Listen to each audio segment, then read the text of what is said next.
Sam Cooke was about to fire his manager. He had discovered secret changes to his contracts. He had plans to take back everything that was stolen from him. Then he was shot in a motel room, and the case closed before anyone could ask real questions. The woman who killed him said it was self-defense. The woman who ran said it was kidnapping. But the sound engineer who spent that last evening with Sam remembered a different man entirely. He remembered someone calm, successful, and nowhere near the kind of trouble that found him that night. Sam Cooke entered the world on 1/22/1931 in Clarksdale, Mississippi, a place where music seemed to rise straight out of the soil. His parents, Reverend Charles Cooke and Annie Mae Carroll, were raising 8 children, and Sam was the 5th in line. The town carried the echo of legends like Muddy Waters and B.B. King, and that sound seeped into Sam before he even knew what music was.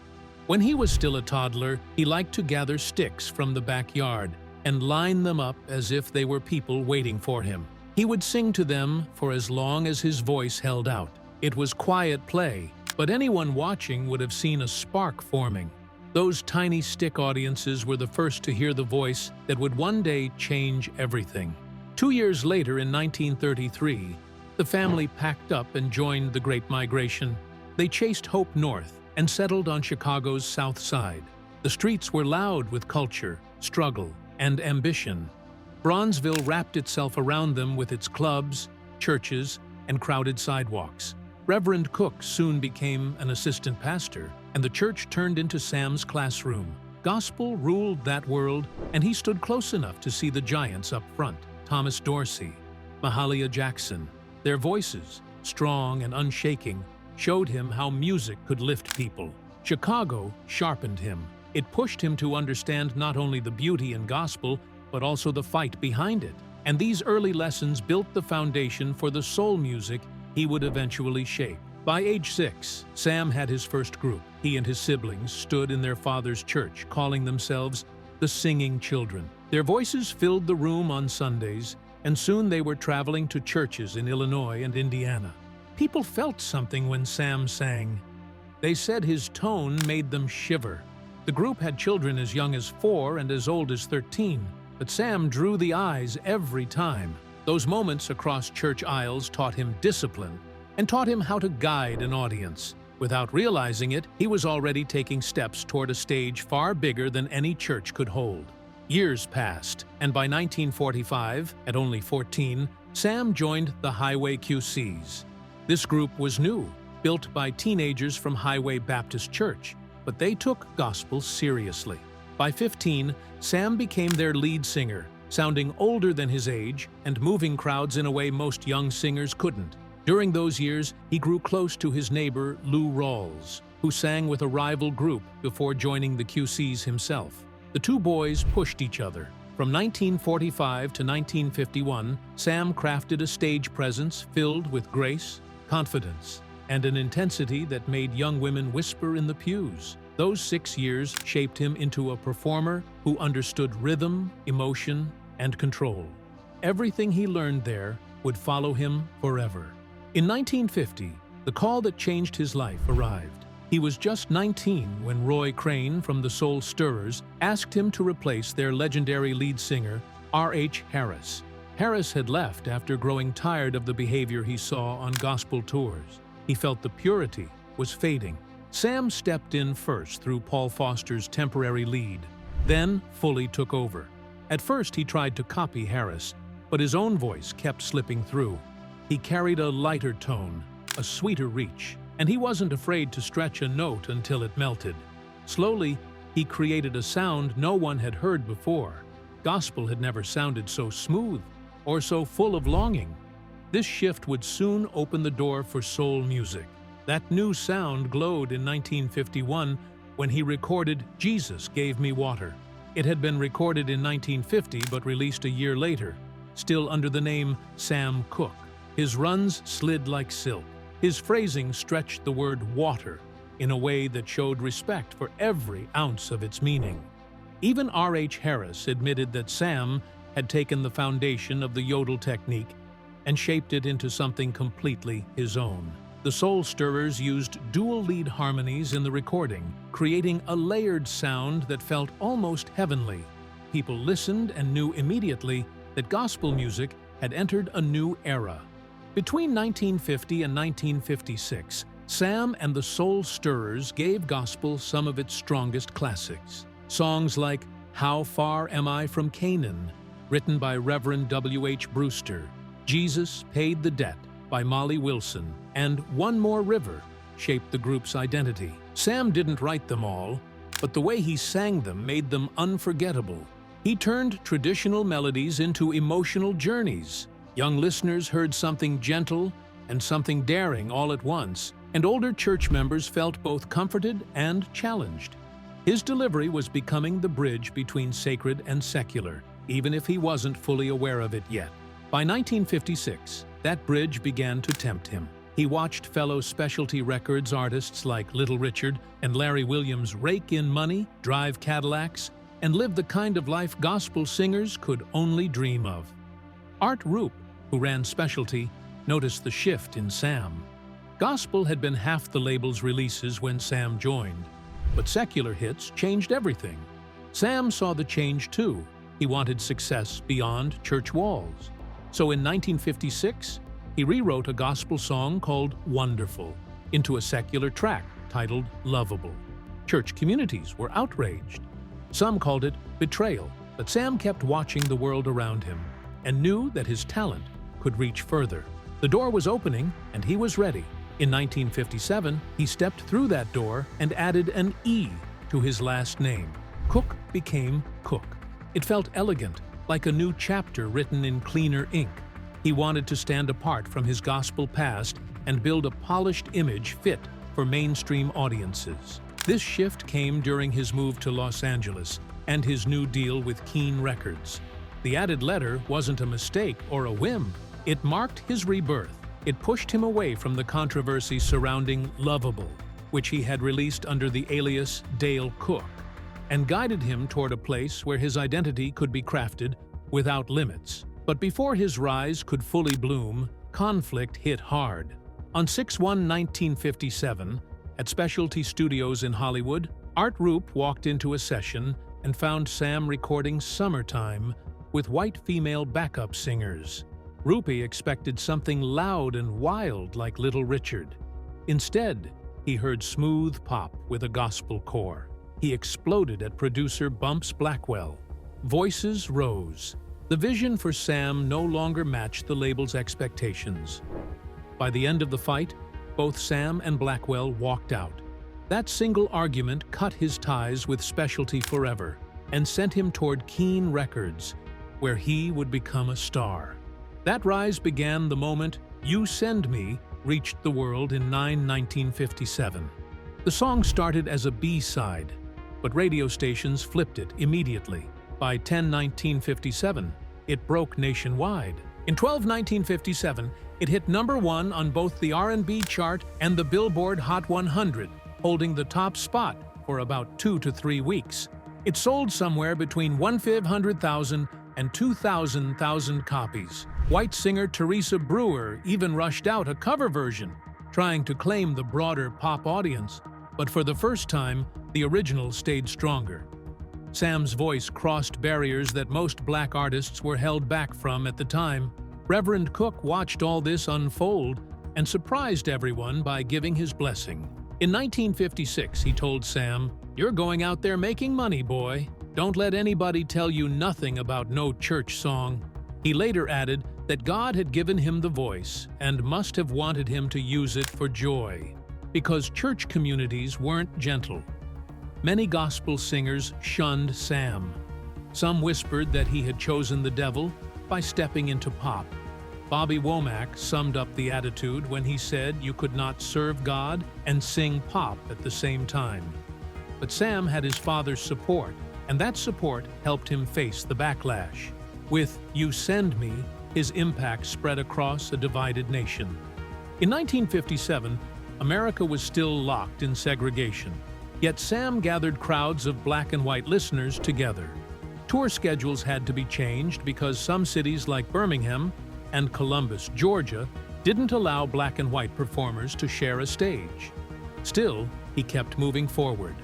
He refused to perform for segregated audiences and became one of the first major black artists to take a stand on such a public level. His voice wasn't just music anymore, it was a force breaking through racial walls. While his career grew, Sam's personal life tangled itself into knots. On 4/25/1953, he had a daughter named Linda with his high school sweetheart, Barbara Campbell. But instead of marrying Barbara, Sam married another woman just months later on 10/14/1953. Her name was Dolores Elizabeth Milligan, known as Dolores Mohawk. She was a dancer he had met in California. At the same time, whispers spread that Sam had fathered 3 babies with 3 women in a span of 5 weeks that spring. His gift with music was matched only by the chaos in his relationships. His marriage to Dolores was stormy from the start. Court fights, separation, and years of unresolved tension marked their time together. Their divorce finalized in 1957, but the hurt never fully settled. On 3/22/1959, Dolores died in a car crash in Fresno while intoxicated. When Sam heard the news during a show in Miami, he canceled his performance and flew out immediately. He paid for her entire funeral and burial at Fowler Cemetery. For all their pain, he could not turn away at the end. Later that same year, on 10/9/1959, Sam married Barbara Campbell in a small ceremony at her grandmother's home in Chicago. Reverend Cooke performed the service, even though he had once doubted the relationship. Linda, now 6, finally saw her parents together.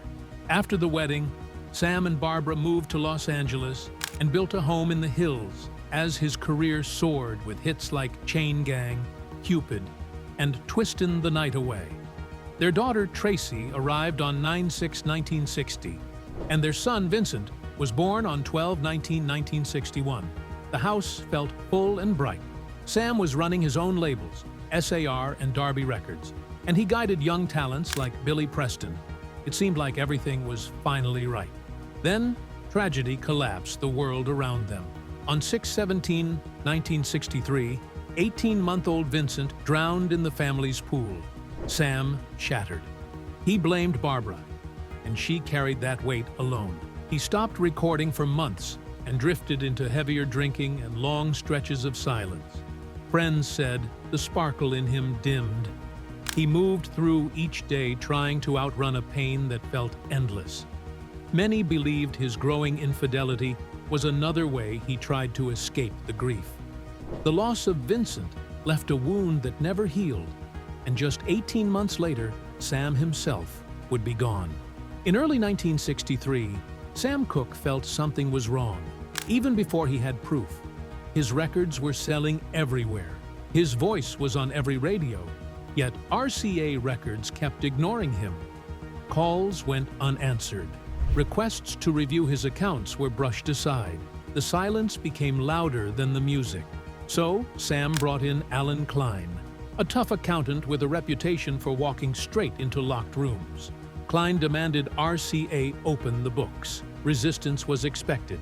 Instead, newly appointed executive Joe D'Imperio surprisingly agreed. What Klein found was staggering. RCA had been quietly shorting Sam by as much as $200,000 in unpaid royalties. Years of success siphoned away. Klein moved fast. Lawsuits followed. Negotiations were forced. More than just exposing fraud, the audit cracked open the system itself. For the first time, a major label had been caught red-handed, and Klein now had the leverage to change everything that came next. That leverage became something radical. Klein looked beyond music and into Hollywood.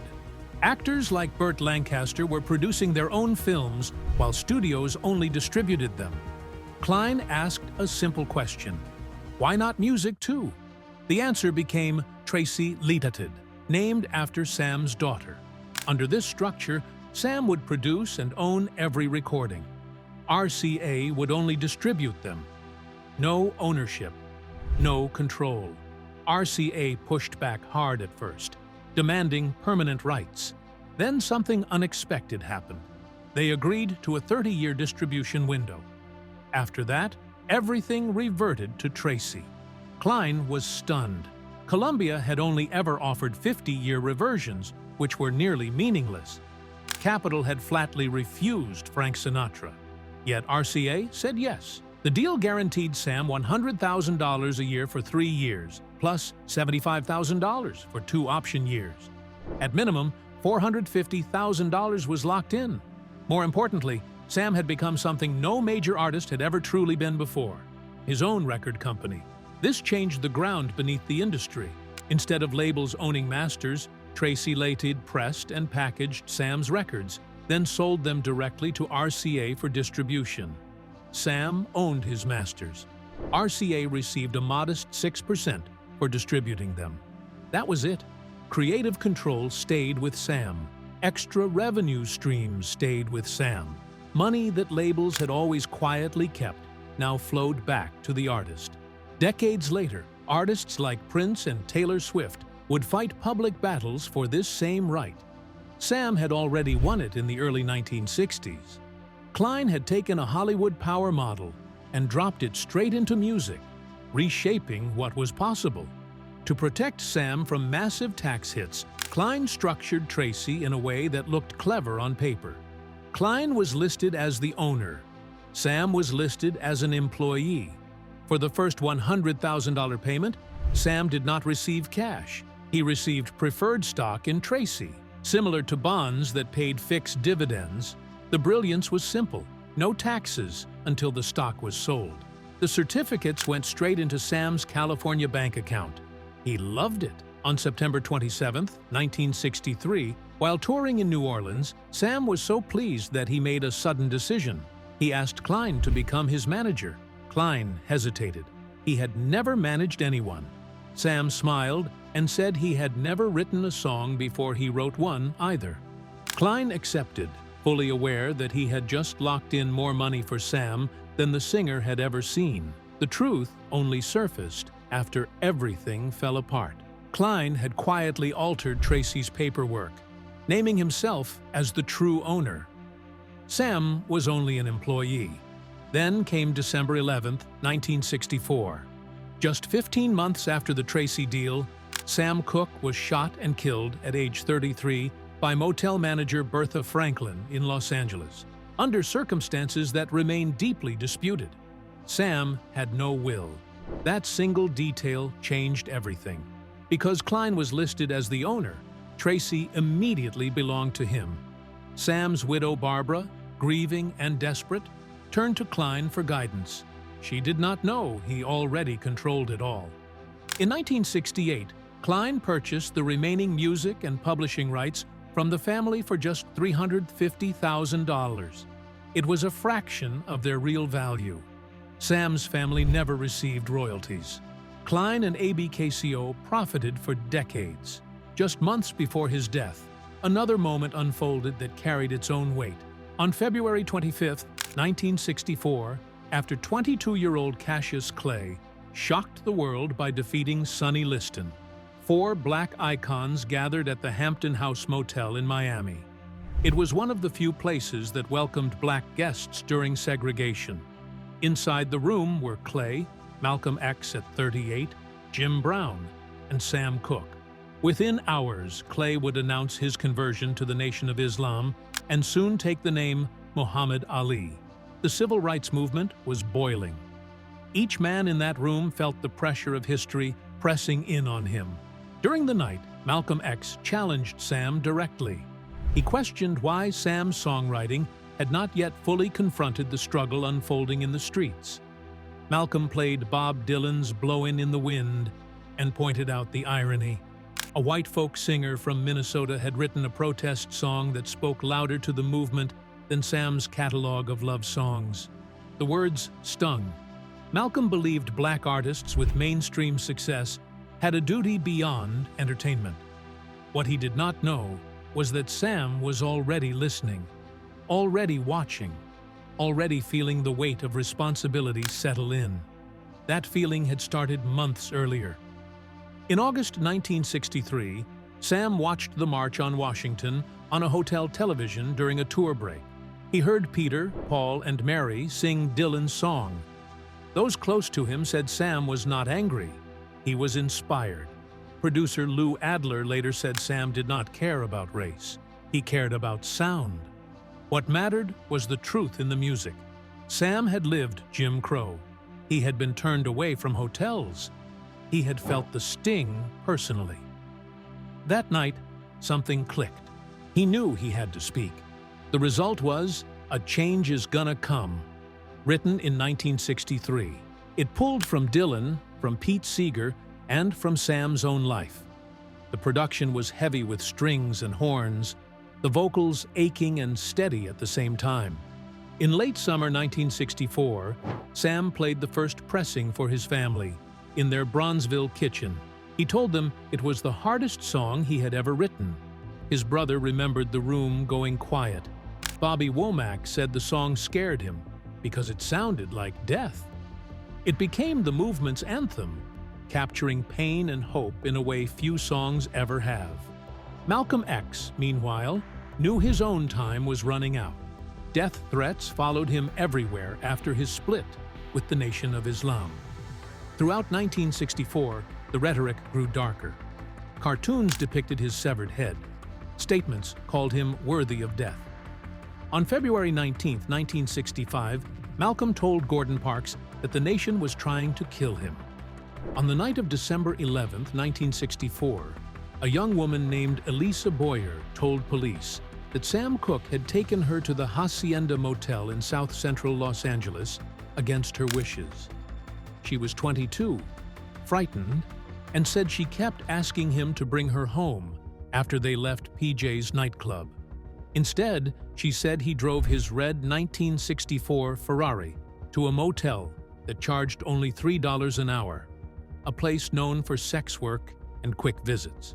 She later said he wrote their names in the register as Mr. and Mrs. Cooke in room 3, which raised questions because people wondered why a man planning a violent crime would use his real name. Inside the room, she said he forced her down, tore at her clothes, and ignored her protests. She kept asking where he was taking her and what he wanted from her while feeling certain he intended to hurt her. That small moment at the registration desk later became one of the strangest pieces in the whole case because it did not fit with the rest of the story. Boyer told police that she tried to escape twice. First, she said he let her use the bathroom, and she tried the latch, only to discover it was broken. She tried the window next, but it would not open because it was painted shut. When she stepped out, she said he had already undressed and continued making advances, while she stood there in just a slip and bra. The moment he went back into the bathroom, she grabbed what she thought were her own clothes and ran out of the room barefoot. In the dark, she scooped up most of Sam's things instead, including his pants, wallet, and credit cards worth thousands, none of which were ever recovered. She went first to the office door, knocked, and waited. But when help did not come fast enough, she ran to a phone booth about 1 block away. At exactly 3:08 a.m., she called the police and told them she had escaped a kidnapping. Her voice was shaking, and the operator wrote down her words as she said them. Inside room 3, Sam came out of the bathroom and found Boyer gone along with almost all his belongings. Witnesses later said he had withdrawn $5,000 in cash that day, and some of that money was likely in the pants she accidentally grabbed. His blood alcohol level would later test at 0.16, twice the legal limit, and that level of intoxication filled his reactions with confusion and anger. Wearing only a brown sports jacket and one shoe, nothing else, he ran out of the room and straight to the manager's office. Around 3 a.m., he pounded on the door and shouted again and again, asking where the girl had gone. The manager, a 55-year-old woman named Bertha Franklin, answered through the door and told him she did not know anything. Sam's Ferrari sat outside with the engine running and the driver's door hanging open. The scene felt frantic, and later investigators wondered what must have been going through his mind as he stood there half-dressed and desperate. According to Franklin, Sam forced his way inside after she refused to open the door. At the inquest held 5 days later, she said he attacked her so violently that she feared for her life. She claimed they struggled across the room as he choked her and threw her to the floor. She said she managed to break free long enough to reach her .32 caliber pistol. She fired 3 shots and 2 missed, but one hit him square in the chest. The bullet went through his heart, pierced both lungs, and left him in a fatal state almost instantly. The autopsy confirmed the trajectory and the devastating damage. Franklin passed a polygraph test later, and that result became a major part of the official conclusion that she had acted in self-defense. Right after the shot, Sam looked at her and said words that still echo through every recounting of that night. "Lady, you shot me." Franklin said the words sounded confused rather than angry, but she also said the danger was not over. Even with a mortal wound, he came toward her again, and she panicked. She grabbed a wooden broomstick and struck him repeatedly across the head and face until he fell. When police arrived at 3:15 a.m., they found him on the floor in a spreading pool of blood. Later, when Cooke's friend Eric Green viewed the body, he said Sam's head looked almost separated from his shoulders, and his hands were crushed. His nose was mangled too, injuries that did not fully match the idea of a simple broomstick beating. Still, the case was closed as justifiable homicide after an inquest so brief that Sam's lawyer barely managed to ask even one question. These contradictions became sharper when respected figures like Al Schmidt stepped forward. Schmidt had eaten dinner with Sam on December 10, 1964, the night before the incident, at Martoni's restaurant. He remembered Sam wearing a Cy Devore suit and carrying a roll of cash that looked like $1,000. Sam was cheerful, successful, and preparing for bigger crossover fame, joining the ranks of Nat King Cole and Sammy Davis Jr. Yet instead of staying in a luxury hotel, he somehow ended up 15 miles away at a motel that cost $3 an hour. Schmidt kept replaying that decision in his mind. It simply did not fit the man he saw that night, or the life he was living. Investigators also struggled with what came to be known as the bathroom paradox. Boyer said Sam forced her inside, pinned her, and tried to undress her. She said she escaped only because he stepped into the bathroom and left her alone long enough for her to run. The odd part came from the sequence itself. If Sam truly meant to assault her, why would he completely undress, give her space to flee, and walk into another room during the act? These steps did not match known patterns of violent assault, especially when the alleged attacker was intoxicated and acting without planning. The details created a picture that pulled in different directions, leaving everyone who studied her statement with more questions than answers. Then came the mystery of the missing $5,000. Earlier that day, Sam had withdrawn that amount from a safe deposit box, and witnesses saw him carrying what looked like thousands when he treated friends at Martoni's. But when police inventoried his belongings at the motel, they found only $108 in his money clip and a few coins. His wallet, his pants, and his credit cards vanished and were never used again. Boyer had only a single $20 bill in her purse.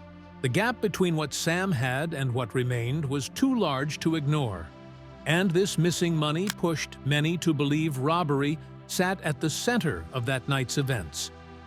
The ballistics evidence made the case even stranger.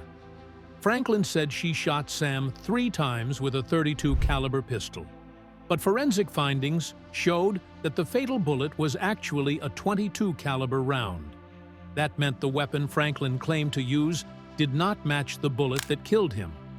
Only one bullet was ever found at the scene, even though she said she fired 3. That single bullet later disappeared while in police custody. With the only key piece of evidence missing, nobody could confirm which gun fired the fatal shot or who actually pulled the trigger. The mismatch raised suspicions that the scene might not have unfolded the way Franklin described. There were also questions about force. Sam was drunk, wearing only a sports jacket and one shoe, and carrying no weapon. The shot to his chest would have caused massive blood loss and a rapid collapse. Yet Franklin said he rose and charged at her again, prompting her to put down her gun and reach for a broomstick. The autopsy showed a 2-inch lump on his head from the beating, but investigators wondered why Franklin would put aside a loaded gun while saying she feared for her life. The sequence felt confusing, especially because an already dying man would have struggled to keep moving at all. The inquest that followed was shockingly fast. On December 16, 1964, exactly 5 days after the shooting, 7 jurors heard just 2 hours of testimony. Sam's family brought a lawyer, but when he tried to ask Boyer about her occupation, the prosecutor shut him down immediately. He was allowed only one question during the entire proceeding. After 15 minutes of deliberation, the jury ruled the killing justifiable homicide. Sam's father and his widow Barbara sat helplessly as the case closed almost as soon as it opened. Polygraph tests for Franklin and Boyer came next. Both passed, and police presented those results as proof that their stories matched. But critics later pointed out that the tests were taken days after the event, giving time for rehearsed memory and coordinated accounts. Investigators seemed more focused on confirming the women's statements than testing them. Because Evelyn Carr, the motel owner, also supported Franklin's version, the jury accepted the combined story without digging deeper into the many gaps. Witness accounts from Martonis added another layer of contradiction. Sam spent the evening of December 10, 1964, at the restaurant with Al Schmidt and his wife. Boyer was seen sitting with him for hours, drinking and laughing before leaving together after 1 a.m., but under oath she claimed she met him earlier at a Hollywood dinner party. She never mentioned Martoni's or PJ's nightclub. People who were there at the restaurant insisted she left willingly. None of that testimony appeared at the inquest. A darker thread emerged when Sam's business dealings came to light. Days before his death, he discovered that his manager, Alan Klein, had changed legal documents connected to Tracy Layton, a company named after Sam's daughter. Klein had listed himself as president and owner, making Sam essentially his own employee. Sam told his father he would take Klein down and reclaim his rights. Klein also diverted money from Sam's SARS publishing company into a subsidiary. But Sam died before he could fire him, and without a will, Klein gained control of Sam's catalog, master recordings, royalties, and publishing rights worth millions. Even Muhammad Ali spoke out at Sam's funeral. He said that if Sam had been Frank Sinatra, the Beatles, or Ricky Nelson, the FBI would have investigated. His words echoed through the room because everyone knew he was right. The LAPD had given the case only a quick, surface-level investigation. Sam was connected to Malcolm X and Ali, men watched closely by J. Edgar Hoover. His song, "A Change Is Gonna Come," carried a message powerful enough to unsettle people in high places. Yet no federal agency stepped in. Meanwhile, Barbara Cooke received the call at 6:00 a.m. on December 11, 1964. She screamed when she heard the words and tried to shield her daughters, 11-year-old Linda and 4-year-old Tracy, from the cameras already gathering outside their home. The loss carried a deeper wound because their baby Vincent had drowned on June 17, 1963, at only 18 months old. Sam was never the same after that tragedy, and his marriage had begun to crumble. Now, Barbara faced another unbearable morning, and while she struggled to protect her children, Klein moved quickly to secure control over Sam's entire estate.